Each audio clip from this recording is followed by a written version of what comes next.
Hi, I'm Adriana Caro. This is Mod 12 Tort Liability. A tort is an actionable or civil wrong committed against one person by another that is independent of contract. Liability may result from deliberate acts committed by another or acts involving negligence.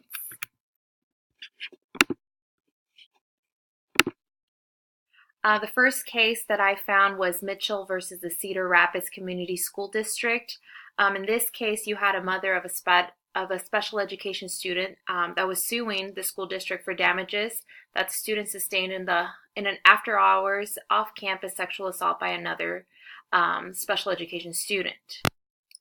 Now, what you have here is you have a female freshman and her senior 19-year-old boyfriend who ditched school, and she was raped off campus.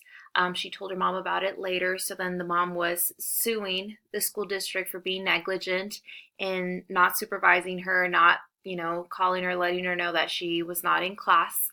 I think a reactive response in my school would be to kind of buckle down on our attendance. Sometimes we wait until the middle of class or towards the end of class to take attendance, and that could definitely be too late. A more proactive response would be obviously not just the attendance, but also having more supervision in around campus, cameras, all of that for us to know when students are leaving before they're supposed to. The second case I found was Johnson Johnson versus the School District of Millard. In this case, you have a first grade student who sustained injuries while playing London Bridge in music class, and this was due to the alleged negligence of a teacher. In this case, you have the teacher showing the students how to play, and it is said that she turned her back to write something on the board, and that's when the kids got too crazy with the game, and the kid that was in the middle was kind of swayed too hard, and he ended up landing on a bookshelf, which ended up in head injuries. Now, the trial court held that the teacher's mere instruction to the first grade children on how to play the game without direct supervision during at least the early portions of the game was actually negligent supervision. I think a reactive response in my school would be to obviously have more than one adult in the classroom and watching and making sure that students understand safety and going over those classroom rules, etc. But I think a proactive response would be maybe not even showing those games or demonstrating them a couple of times before you feel that you don't have to supervise them as closely. The third case I found was Peterson versus Baker, and this was an altercation between a teacher and a student that arose when a teacher asked a different student to leave the room, and this first student thought she was talking to him, so he went up to leave, and she thought he was being defiant, so she went to stop him, put her hand on the door frame, and he just wanted to leave. He just did not feel safe anymore, so he moved her hand. But it's a case of he said, she said. She felt like he pushed her hand down, and she was trying to get him to stop because she felt threatened at that point. But she grabbed him by the neck, and so then he's feeling assaulted. So it was definitely chaotic at that point. They're just kind of fighting with each other. I think a reactive response in my building would be definitely to separate them and kind of get both of their stories, but definitely our student safety is first. A proactive response would be I know they have shown us the proper ways to hold a student or whatnot, but I think always just stepping back.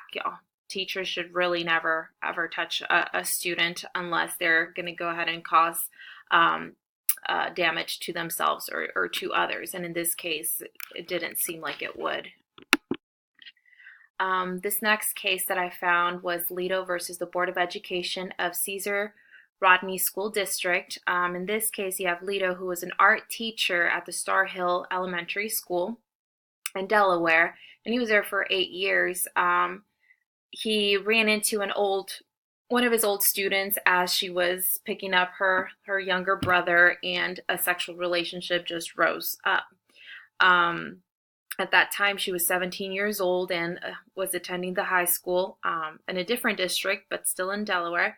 But he was definitely terminated based on grounds of immorality. A reactive response. I mean, I think the school district did exactly what they were supposed to, just terminate the teacher, even though he argued that his performance was never bad or affected because of this.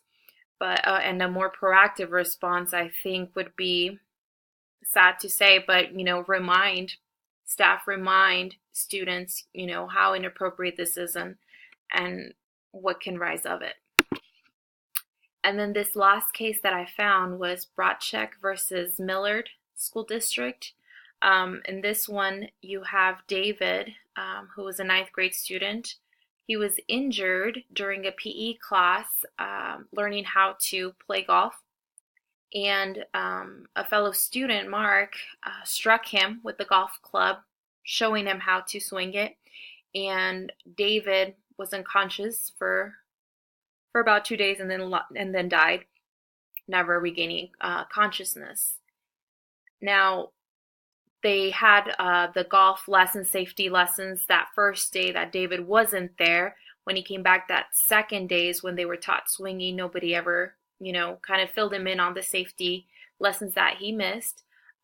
Mark was really just trying to show him how to swing and the steps, etc. But he did not realize that David was standing too close.